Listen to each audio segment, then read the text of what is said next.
عنو داعدا ودن قونيا دوت كوغالي نبي ودر داراني دنيا دان هي هدا يديدان درقي كوعبينا داد محاتيرو دول ولالا دم وداقا ونستيدين عينو دوني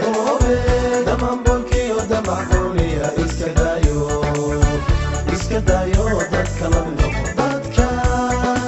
السلام عليكم ورحمة الله تعالى وبركاته. كلنتو ونكسن دمان باخيار تمداونا ساي كسو دوادا مركلا إيا برنامج كيني كفتك سياسة وإن مانتا مرتون هاي علو مقالة دا سنكرون برنامج كا قيبتي سي هوري وإن شاقنان ماني علو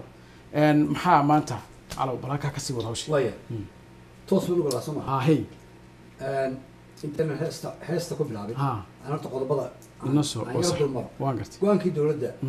dawladda federaalka ama golihii wasiirada ay ka gaadheen arrintii ku saabsan Cabdikariim Muuse oo qabdheex loo yaqaano oo dawladda Itoobiya loo dhibay go'aankaasi siday dadku arkeen iyo reaction-kii ayaan ka hadli doonaa waxaan ku hadli doonaa qaladaadka dawladdu ay gashay qaladaadka iyaguna shacabka ay galeen iyo hugankii iyo wax dhex galay iyo qayladii dad fara badan oo ku dhex dhuntay qodobada markaynu kala saarno ayaynu eegi doonaa haddii eeba awoodda la ogolaado iyana 500 oo mooshin ka socda baarlamaanka Soomaaliland 500 oo ciidamada commandos ah ee Soomaaliland oo la soo jeediyay in loo diro wadanka Barma in kala dhex galaan waxaan eegi doonaa sheekada ku saabsan telefoonada oo masaajidadii weerariyay oo cibaadadii tashuush ku furay oo nin walba kiisu qaylinaya oo la kala horayo oo inta waxa soo dhan kala gudbay ayuu eelkiiba ka qaylinaya xabaashi dhaceed ayuu ka dhaqaynaya marka xabaashi daniyo meydkiiba talo ugu soo ilaabay xabad mobile taanu eegi doonaa waxaan eegi doonaa oo inaynu jirto sheekada maanta oo aan ku soo qaadan doono beenta raadka ay ku samayso bulshada oo waa arrin adag u yahay qodobo kale ayaynu ku soo eegi doonaa marka horese heeskeedii iyo Faysal Yare daawasho wanaagsan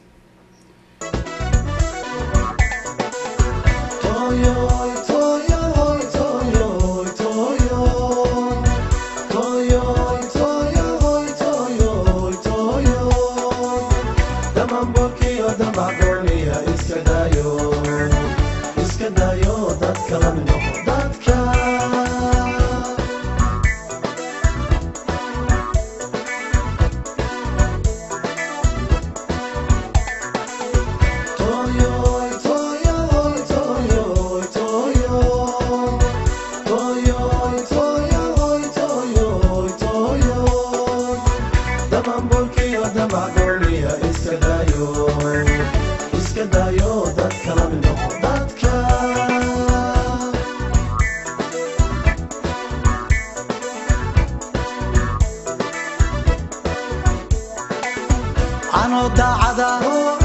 ودن قونيا دوت كوغالي نبي ودر داراني دنيا دان هي هدا يديدان درقي كوعبينا داد محاتيرو دول ولالا دم وداقا ونستيدين عينو دوني دمان بولكي ودمع قونيا اسكدايو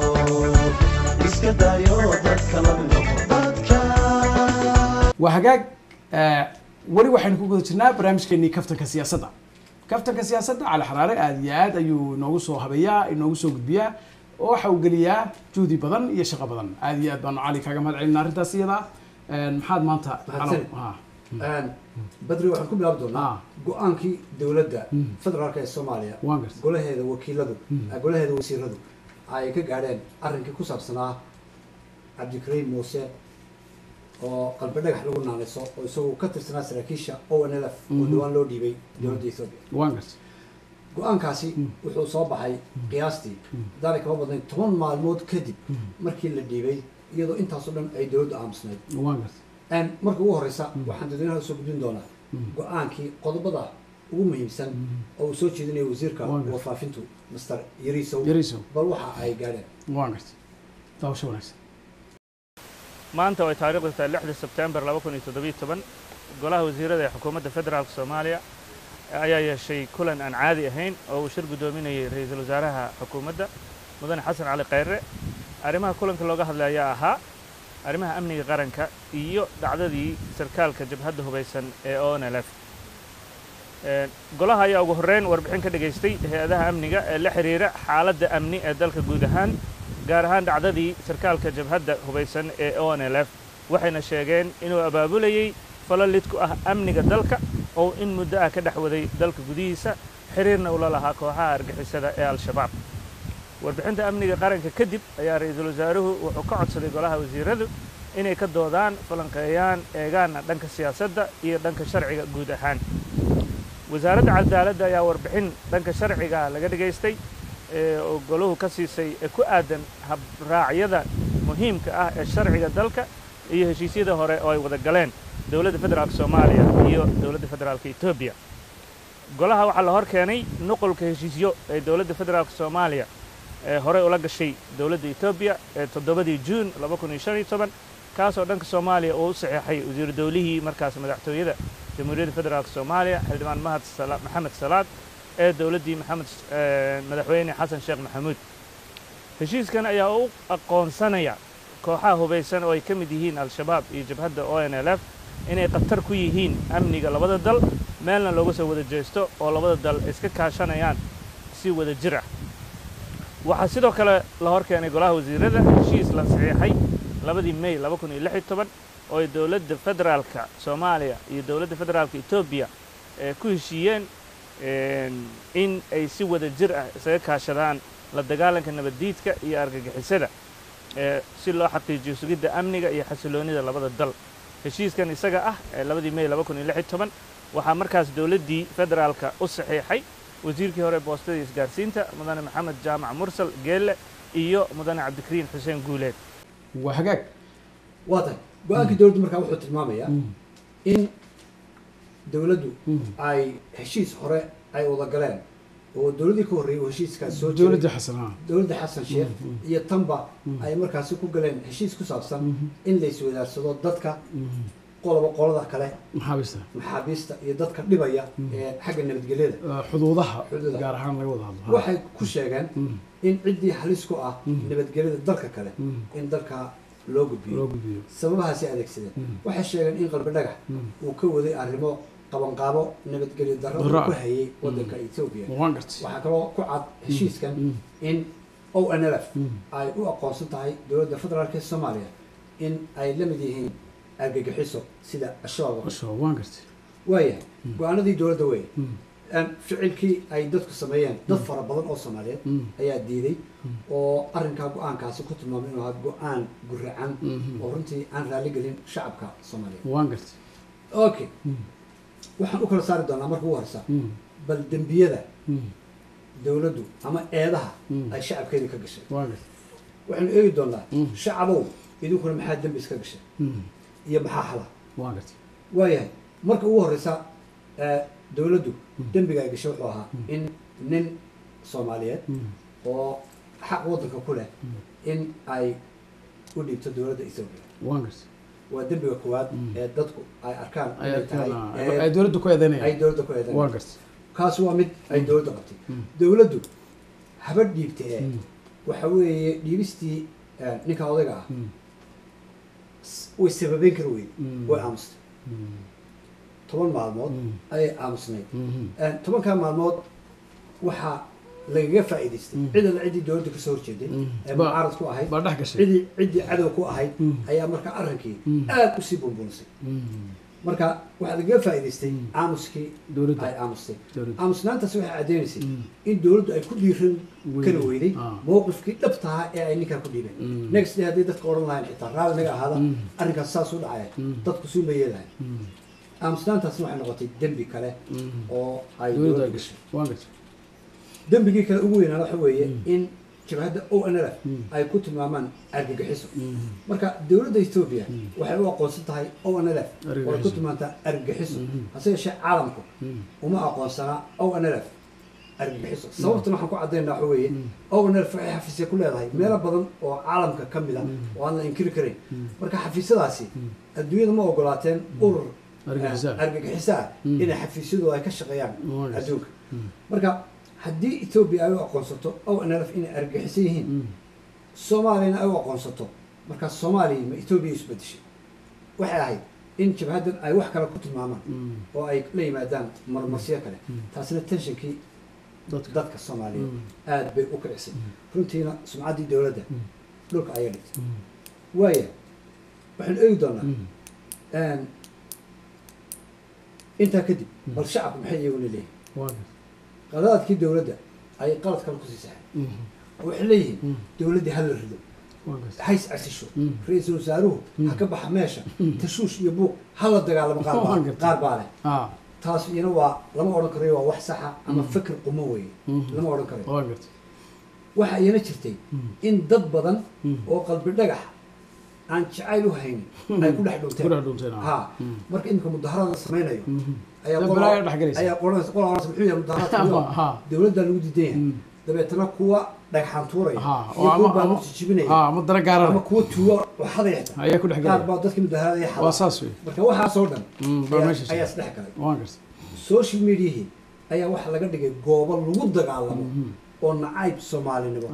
ay ka bilaabanto marka Soomaalina isma nici karto Soomaaliya waa dad walaalaha dawladahoodu ilaa 1900 marka calanka ay qaateen ay khaladaad sameeyeen khalad ku dhaca marka khalad ku dhaca mar iyo laba iyo saddex buu dhaca laakiin maxaa loo baahan yahay in khaladkii mudaharaad laga sameeyo oo la qaybiyo si silmiya oo khaladkii la saxo oo dawladoodu markay kufto ay toostaan exactly ilaa Ethiopia dawladdu keenay mayso Jamaica ama Jarmalku dawladdu keenay mayso dawladnimadu waa shacabkiini shacabkii weeye waxa iska dooran karay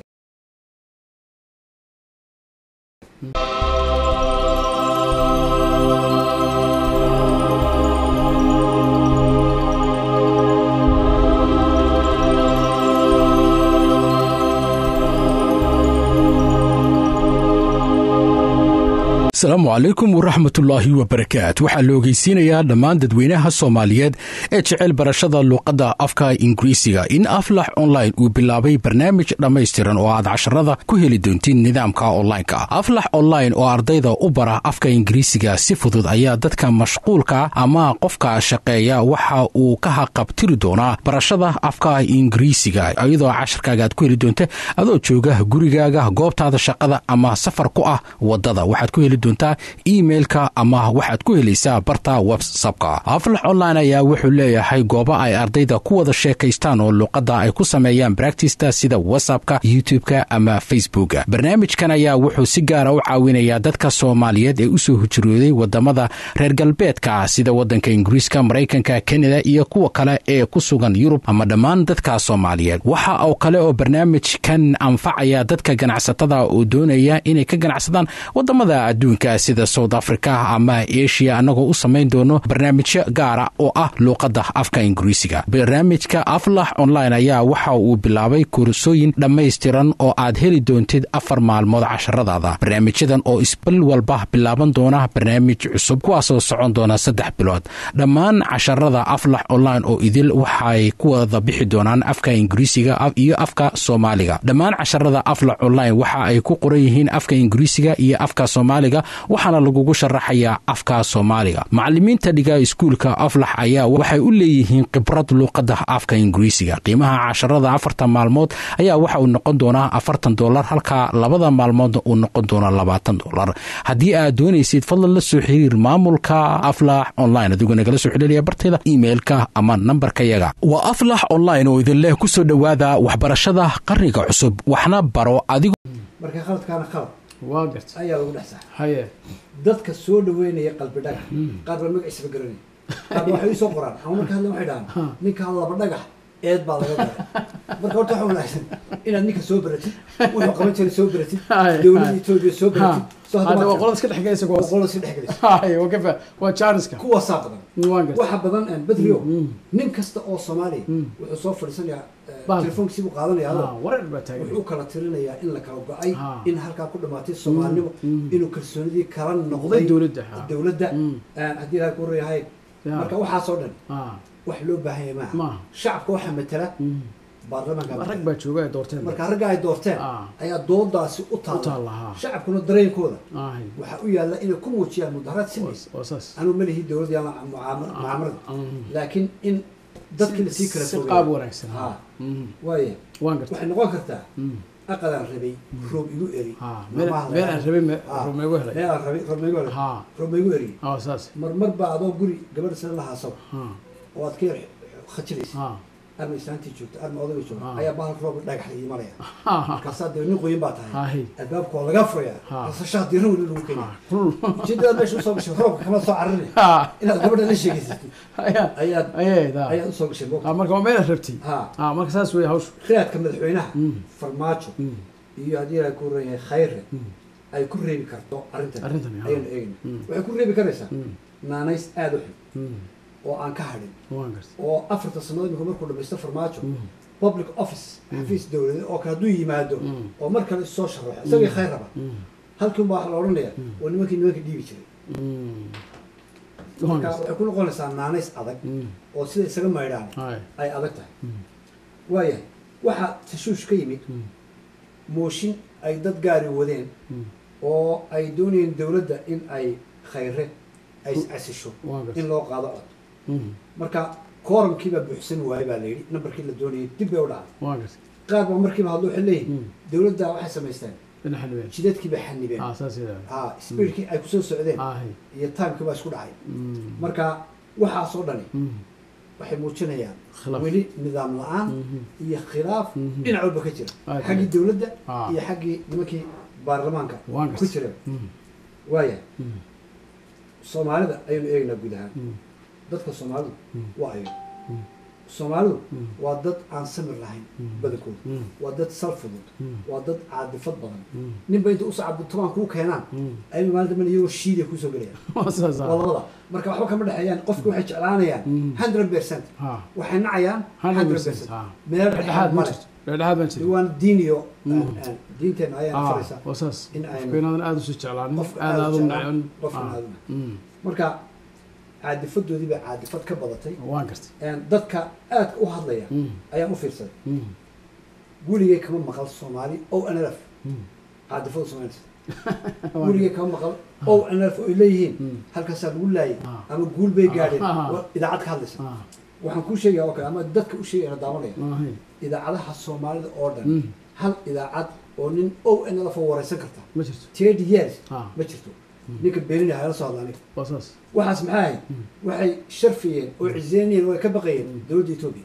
dawladda Itoobiya ay ka baqayeen ay hadana maanta ugu marsoonayaan tii Soomaalidu waxay leeyihiin oo NLF xaq dur cajiib ahay waxa ahay nimanka eed baa laga galay eedda ninka la dhiibay wax maanta bilaabmay maaha 30 years gobolada Soomaaliya waxa ka jiray Badriyo niman ka yimaada kilka shanaad oo ari iibinayay ariga markii iibsadaan ayaa si lacagta looga qaado inta lacagta laga qaado ayaa la dhahaa oo NLF sometimes waa soo maray lagu shaabay saraakiil baa soo martay la dhiibay intaasoo dhan Soomaalidu waa aamusnaayeen laakiin maanta been bay isu wada muujinayaan inay oo NLF sympathy u hayaan marka uma hayaane waa hawlo kale waa guriga ay doonayaan roob ku eriyo hawlo kale u jeedaan waan garanay ummadda Soomaaliyeed waxaan eegaynaa dawladda laga soo bilaabo Cabdiqaasim ilaa dawladda imka jirta rumayso ama hormaysan Itoobiya iyo Soomaalidu way isla shaqeynayaan saaxiibeena ilaa hadda ay shaarbaas ka dhukada wasaas waayahay taan ma dafir kareen waxaan ognahay in adduunyada sidii hore ay isaga soo dhawaatay oo Itoobiya iyo Soomaalidu ay xitaa seminaar u tagaan maxaa la yiraahdaa gudoomiyaasha gobolada iyo maayarada Soomaaliya Puntland waxa lagu geeyay seminaar Itoobiya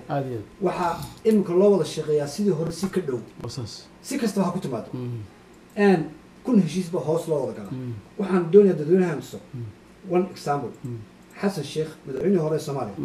anigoo dee aan jeclayn in nin hore madaxweyne u soo maray markan aad ka sii hadalo hadana duruufta kaantay bal sida isaguna oo NLF u arko fikirka uu ka qabo ayaynu eegi doonaa mudane madaxweyne khudbadaadii waxaad ku celcelisay in horumarka ay saldhig u tahay nabadgelyadu isla markaana ay tahay in laga wada shaqeeyo nabadgelyada laakiin xubnihii ugu dambeeyay ee lagu qabtay xadka ee ka tirsanaa ururka nabadiidka Obbo oo Eritrea ka yimid waxay sheegeen inay Muqdisho isku soo abaabuleen marka arrintan maxaad ka oran lahayd nabadgelyadu waa waxyaabaha laga wada shaqaynayo oo runtii horeyna aad looga ballamo dowladda Ethiopia iyo dowladda Soomaaliya ay ka ballameen in laga wada shaqeeyo ka mid tahay hadda kooxahaasi waa kooxa maxaan ku yiraahdaa tuuga ah oo dhuumaanaysanayo oo ilma eegtaa la yiri meelaha ka dusayo oo meelaha muxuu ahay hay'adaha amnigu ay anay joogin ama meelaha qolada kale saaxiibadooda ee nabadiidka ah meelaha ay joogaan ama shabaabka ku soo dhax dhuumanayo oo soo marayo ubadda shabaabde ugusde alqaacida waxaana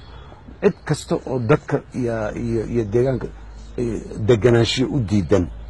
wax macna midkaan ka sii naxariis daran yahay iyo in la yiraahdo waa macquul laakiin waa isku category wax ma dhaamaan ubbo iyo shabaab iyo ugus iyo waxba isma dhaamaan dhammaantood waa dad nolosha bini aadamka ay dhibayso weeye marka anagu wixii waxa ku mashquulsan oo dhan kuwan hadda waaba Soomaali walaalaheena ay dhibayaan xataa kuwa caalamka kale dadka naga fog dhibaya xataa anagu col baan nahay marna heshiis lama wixii tuuganimo oo soo baxsado meel ka soo duso waa gooni laakiin anagu dalka Ethiopia waa kala shaqeynayna wax kasto Ethiopia caqalad ku keenayna waa wax Soomaali caqalad ku hayo way jirtaa in dhinaceena ay koox badan oo maxaan ku raad tuuga ah oo meelaha dhuumaaleystay ay joogaan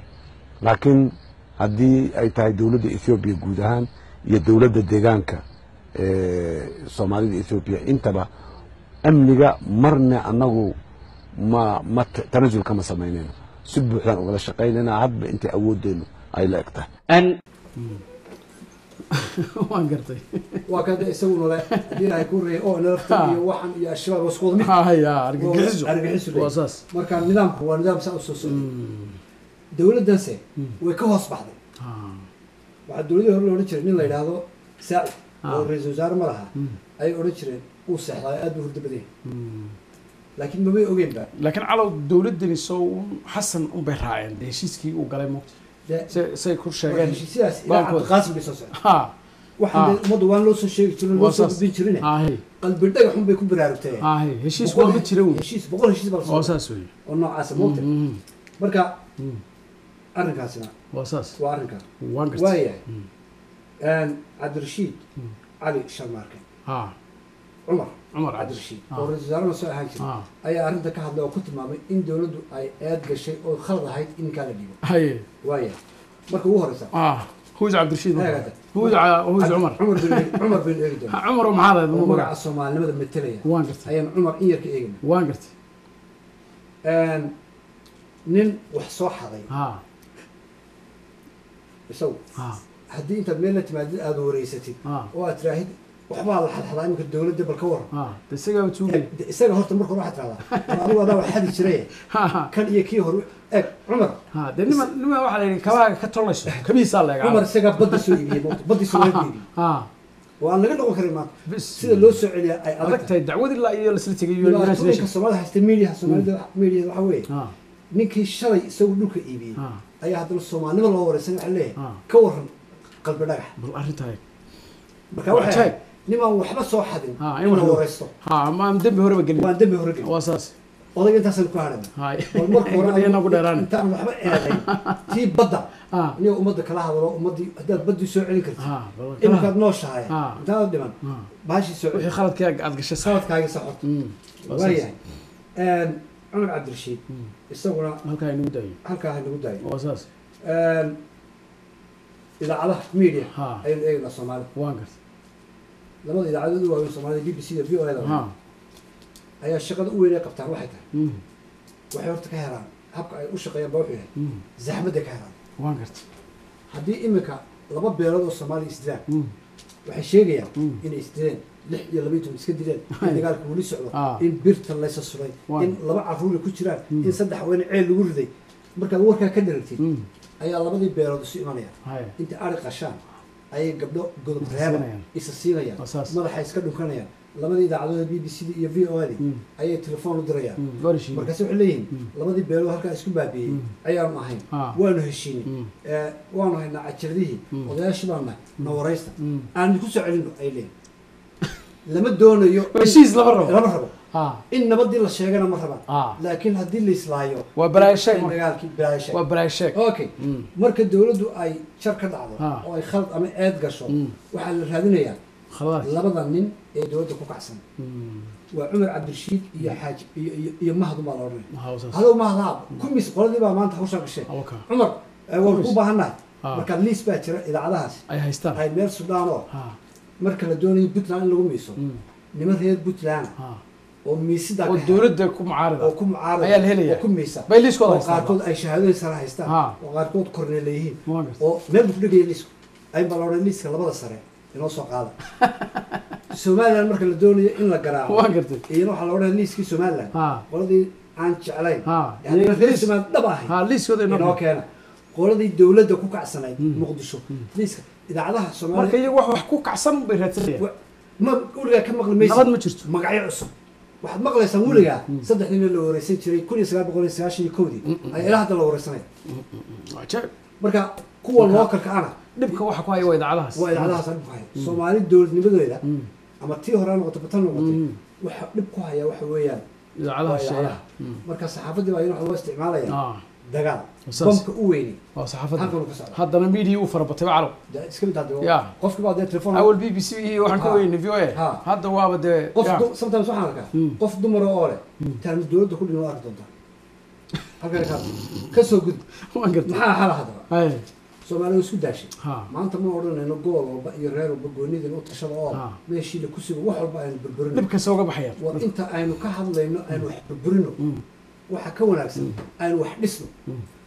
meel walba wax xun baa ku jira Waa saas. qofka xun iyo kan labada xun aynu iska qabanno oo dad wanaagsan Ah. aynu ku toosino oo aynu sharcigeenni ilaashano Ah. iyonan ummad kale iyo amison iyo cid kale isku hadlayno waa saas soomaaliya ha tashato ilaaheedan ha u noqoto ilaahayna ha noqoto Ah. marka waxaan ummadda soomaaliya Ah. waxaa tihiin ummad walaala Ah. ah ummad aan kala hadhayn waxaa tihiin ummad soo jilicday hal khalad iyo laba khalad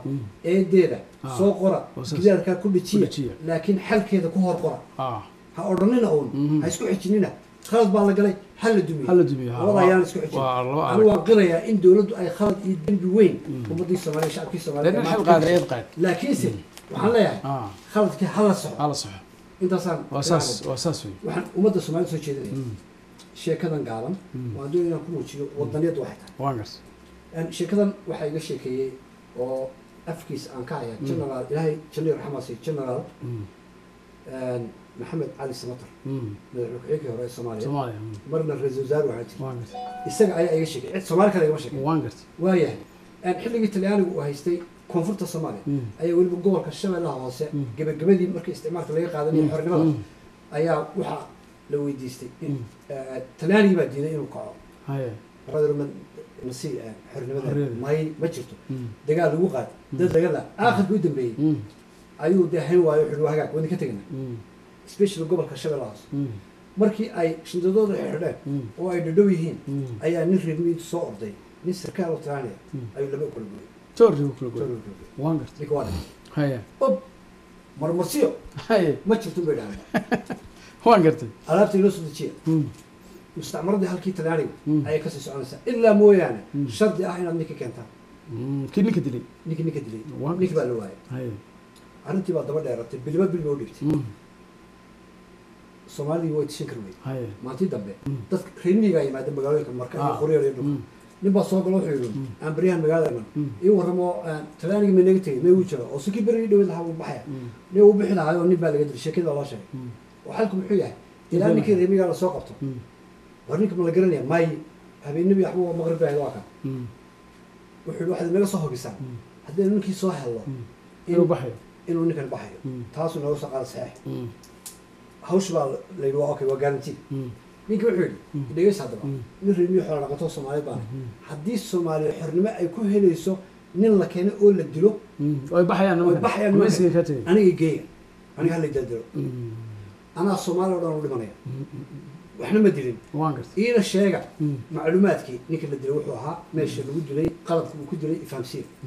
odayaashii baa markaa qayl ku dhiftay xidhay warni wada nin noola noo yimi oo waxba dilin may aadaad iska shaqatay may buu yidhi xorriyadda aniga dhimashadeedu waxaa ka weyn in xorriyadda Soomaaliya xornimo ku noolaa sheekada waan soo koobayaa ninkii baa la qaybsiiyey arrimihii oo dhan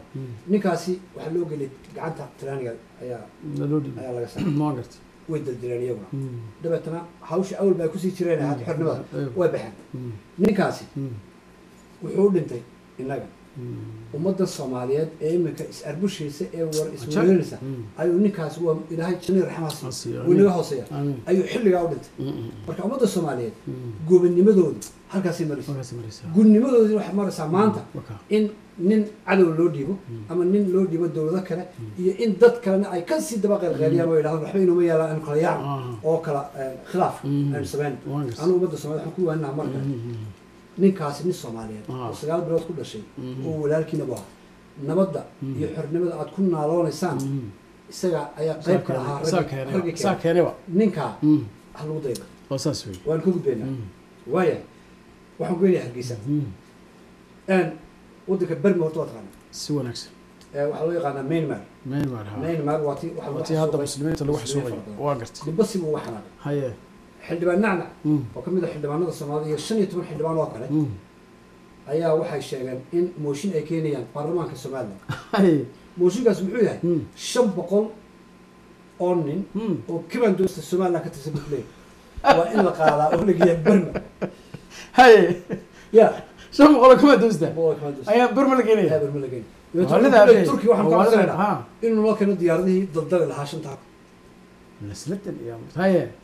ya نعم ودي مقعي ونعم والمعاني والمعاني صاحبك نعم ها عادي ماني صاحبنا والله هوان قرتي هاوشا سو كسنقري وان قرتي عاد فضل با غليسه iyo يا مسلم جعاي اسكرت سومالها مو تريبا هاي دنا يرافع لا تجير اش لا تجير وشن كنا ايو دلباي ايو دياري هاي marka barma in la geeyo waan gartay marka mooshin bay u geeyeen inay si baarlamaanka sameeyo in baarlamaanka sameeyo waan gartay marka ugu horeysa Soomaaliya markii ceelafeen laba reer ba isku leeyahay konton askari uma geeyeen laba reer ba buuhooda isku geeyay konton askari uma geeyeen horta shanta kuna aad la dooranaysan Barma waxa idinka baahan Soomaaliya ku garaacay waxa idinka baahan qabaylada isla buuhooda iyo ceelafeen iyo dadka reer tuurada soo daray hadaad itaalka haysaa oo ciidanka cirka soo daatay soo kuma duusi waa ciidan badan ciidamada cirka soo daatay kuwa masaska qaniinay waxa sheegi jiray haday jiraan wal kontonna halka la geeyo kontonna halka nacam markaanu gudaha ayaga weynaa intuna halka hawadeeyay waxaan se ka baqayaa hadii ba xoogaa la helo oo reer Soomaaliya la geeyo Barma inay Barma moodaan in Mareykan u dhawaa iska dhiibaan oo yiraahdaan hadday meeshii ka nigo wararka hayda ciidanka la dagaalamay isku dhiibaan ciyaarka la dhiibna boqt waan gartay marka videoga aan dadka ku soo nacam wada daawan waaga magacaygu Axmed Maxamed Diiriye oo nacna ku magac dheer xildhibaan baan ahay saaka halkan waxaan ummadda muslimiinta uga sheegayaa oo aan dadka Somalilanderka ah waa Somalilanderkana uga sheegayaa arrinta foosh xun ee ka dhacday Burma meesha la yiraahdo aad iyo aad baan haddaan Somaliland uga xunnahay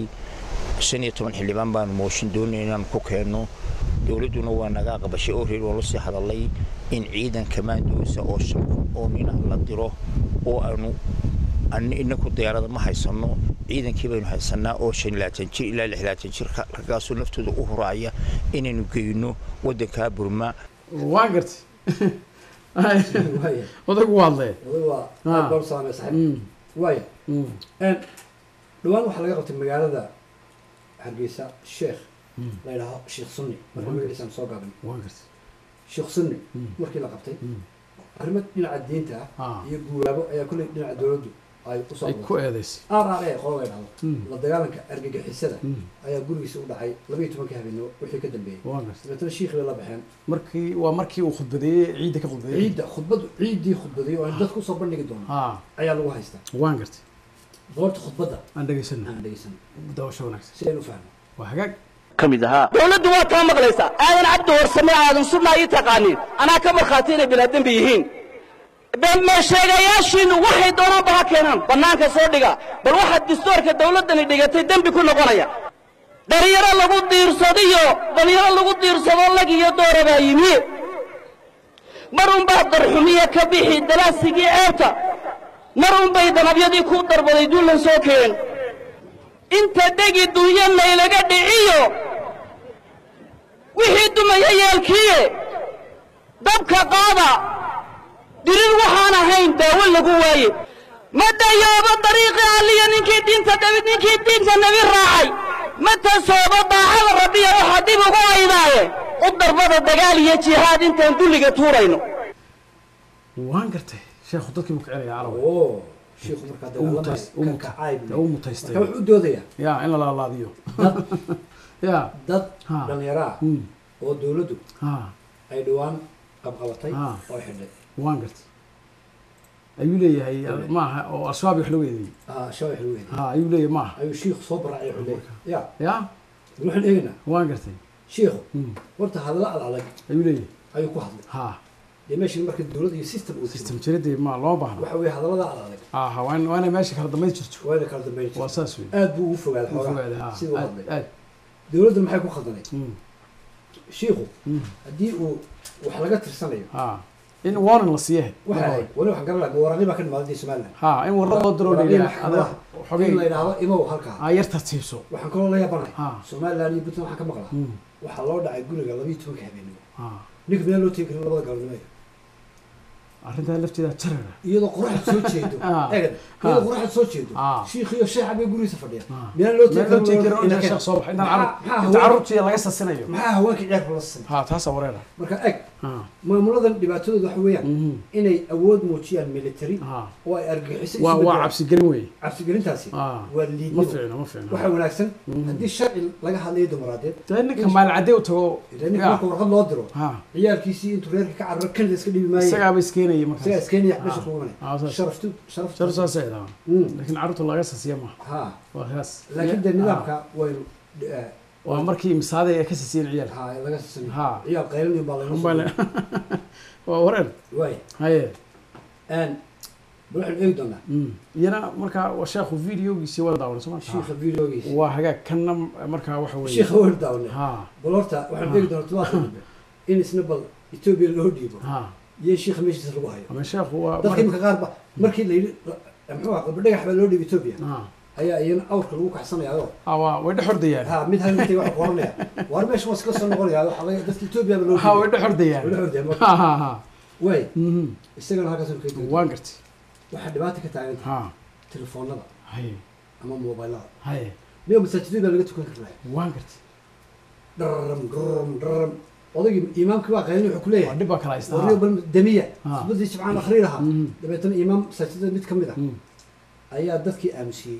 oo inuu baaraa damiya inuu wuxuu waa damiya markuu bilaabo khudbada in yarooday ayaa kiisi qaylo kii u dheeray waa sheekh laftiis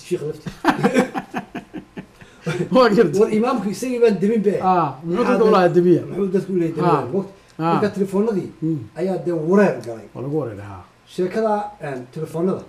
ayaa dabeetana ilaa waxay socotay qabriyada iyo xabaalaha Soomaaliya nin baa la aasay waan gartay ninkii la aasay ana way soo dhacay mister kay baad qaylina imaamkii baa ka damay waan gartay dadku imaamka waa ku wada wareeriyay ninkii markii la aasay ninkii bud dhigay ama eelka ninkii dhigay calaw adnu yaay waraad adigi waa imaamkii يبقى هذا محل ركيا وين عضاي يا ما راح نبغى نملا ماجنت ماشي ويسوي أنا شقين دمية كبير يسوي ضد كنا إلى ما أركيان إلى استوديو إلى تكنيس يا الله كل شيء بسوي هو بكا شكله كل شيء كني وقران شيء كوكوسو واساس مركان نبغى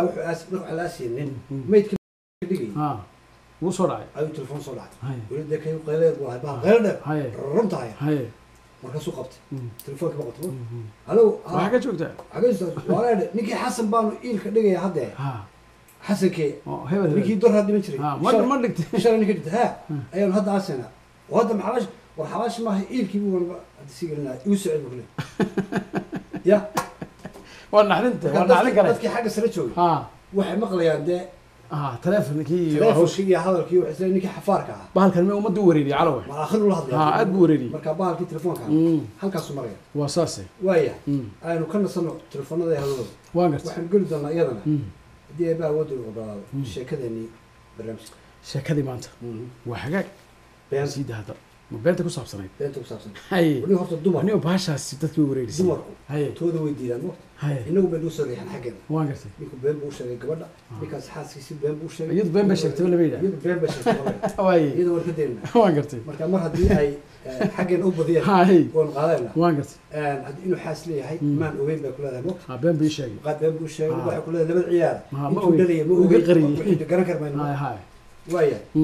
reer mi baadiyo tegina waan gartay reer Chesa ha Chesa ka taqaan haye reer keligii reer keligii degan magaalada ha ayaa ninka iyo xaaskiisa iyo laba ilmood iyo xaaskiisa hooyadeed ama sodohdii baa deganaa ayaa deganaa waa hagaag waxay nabad ku caanamaadaan iyo caafimaad sodohdii baa dhimatay kadib allah yarxam haye markay dhimatay ayaa dee nin aasa iyo cid aasta dama jirta keligii baa ku nool waa meesha keligii ha wuxuu naa dhigayso anaa iskala rafanaya ha waa taa oohinta dhamayso haye gabadhi de waxay ukasa dhacday hooye ba ay tiraahdo ninkii de wuxuu qaatay baalkii buu qaatay baalkii mandaraqii hooye qaatay haye meydkii buu kafan reemii meel bay dee gashada ha kafantu waa sii diyaarsaday intuu qaatay uu dameer uu lahaa si fiican xariga ugu xidhay ogiiji dabeetana meesha uu degan yahay xilligaa dhulku waa didib waa dhagax adag dhagax aad loogu uu qodi kari waayo marka wuxuu yidhi kaxeeyo meel qoyan la doono bal meelda ciidu jecsan tahay dhinaca galbeed ayuu dhaqaaqay wuxuu socdaba meel in yar markuu socdaba meel buu gargaraacaa dhulku eegaa gabalkii ayaa sii dhacaya wuxuu socdaba meel wuxuu helay jilicsanoo durdura ah saa markaa tiraahd badda jug odhanaysa maasha allah dameerkii uu halka istaajiyo uu ku bilaabay mise waa soconaysaa in yar buu la macaansado wad buu sii dameerkii waa dhaqaajira markuu dhameeyey xabaashi xabaashi markuu dhameeyey bushirislaanta guri dema dameer baa sugaya haye dameerkuna taxi maaha u dhaqaajira haye macal islaanta isagoo saaranta meydkiina waa sidaa haye meeshu waa meel bedro libaaxyo badan waan gartay haddii gabal kugu dhaco ha raxan libaaxya baa ku helaysa ayaa ku helaysa waan gartay ninkii cabaad ba xagga u orday mise ma jirto xagga u orday ma jirto haye waa mugdigii ha xabaashiina si fiican ayay qodantay waan gartay marka wuxuu yidhi ha warniyahow tala caddaatee ha islaantii iyo dameerkiina dee dhaqaajiye khalaas libaax baa dee caawa kolley cunaya labadaba u cunayaa bushi gabadhii ha odhanin libax baa qaatay libaax baa qaatay meydkii iyo dameerkii waan soo aasawnay waa soo asun iskale ha dabeetana lugtiisii bilaabo mandaradiisii u qaato gurigiiba naba tegey haye islaanta gabadhi waxay tihi ka waran hooye ma aastay wuxuu yidhi waa ma hooyada ahlu khayr bahay aaska u dhacay hadda arki lahay haye ilaahay ciiddii buu jeciyay saas ma lagu rabo markaasaan weliba faatixada usoo maray haye biyo yarna markaasaan ku rusheeyey saddex dhagacna markaasaan saa u taagay waan gartay hawshaas halkaasay martay haye dameerka badda cidi isma weydiin ha miyuu kaalama iyo me iyo ha isma waa la seexday ha iyadoo faatixada hooyadeedu maraysa lixdii subaxnimo markay ahayd ayuu dameerkii oo weli sida islaantii ayaa halkaas u istaagay guri hortiisa guri hoostiisi haye ya cajaa'ib dabeeto ha gabadhi unbaa soo baxda oo istirida xoolihii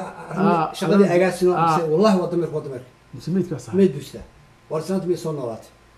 way tagtay mise meydkii ba xoogaa ka yaf mise hooyadeed ba ayadaa yeedhay waryaha hooyadii maana aasin ma aasin taagayso haye kaala betro halkan eeg haye dee ma fadhi baa yaal meel laga noqon inta ma jirtay waa been la qabtay beentii been ugu weyneyd ha inaa lillahi ayay ka dhigatay marka beentii miyiga wey tii ta magaalada marka la casriyeeyo oo ay gabadhu ninkeeda telefoon u dirto ayuu isagoo gaarigii bedriga baarkin garaystay oo jid ka tallaabaya baabuurta ay hoonka garaacayso sanqadha ka baxaysa adiyaabsa ayay telefoon soo diraysa mase xaggaa joogtaayoo naanigada dee telefoonada badan salaad baan ku jirnay ama jiir baan ka baxaynaa nin laan mara salaad baan ku jirnay oo baabuurta hoonkooda wax maqlay yunay salaad baan ku jirnaa ragga Soomaaliyeed beentaan iska daa gabdhaha beentaan diintuna dee waa arrinta diintuna arrinta aad uga hadashaa beentaan laga daayo gabadh baa iyaduna ilmaheedii ay dhashay gabadh yar oo halka ku dhalatay ayaa telefoon soo dhacay waxay leedahay guriga ma joogo hooyo ma joogto ku dhe waa islaan maaha lacag wax ku lahay ya yartuna halkay ku dhalatay been ma garanaysaa telefoonka qaad waxay tiri ayee hooyo iyada ma joogto markaasay tiri gabadhii xaggay jirtaa waa su-aal labaad su'aal labaad ha inta xaggaa jirta ma jiro hooyo xaggaa jirtaa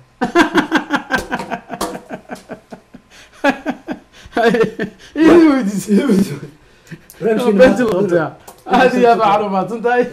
aad iyo aad baa mahadsan tahay halkaasi waxaa inoogu dhammaaday barnaamijkeenii maanta ee kaftanka siyaasadda tan iyo intaan dib u kulmi doono waana bedri yuusuf ciise farsamo yaqaankeena axmed yare iyo cali cabdi xirsi waxaan kaga tegaynaa sidaa iyo kulanti dambe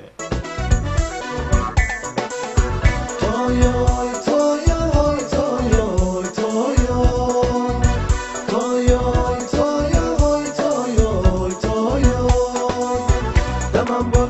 damagooniya iska dayo dadka la mid noqo dadka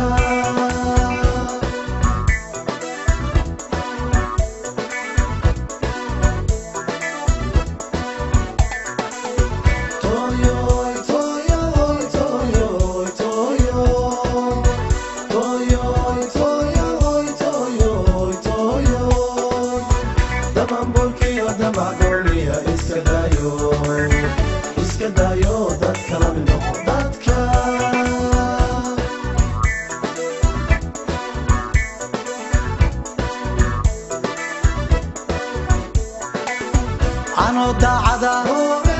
oo dangooniya dood ku gelina bid waa dardaarane dunyadan hee hadday diidaan dirqi ku cabbina dad maxaa tiro dul walaala dan wadaaga oon isdiidayn aynu doone damanbolkiyo damaxuuniya iska dayo dadka la mid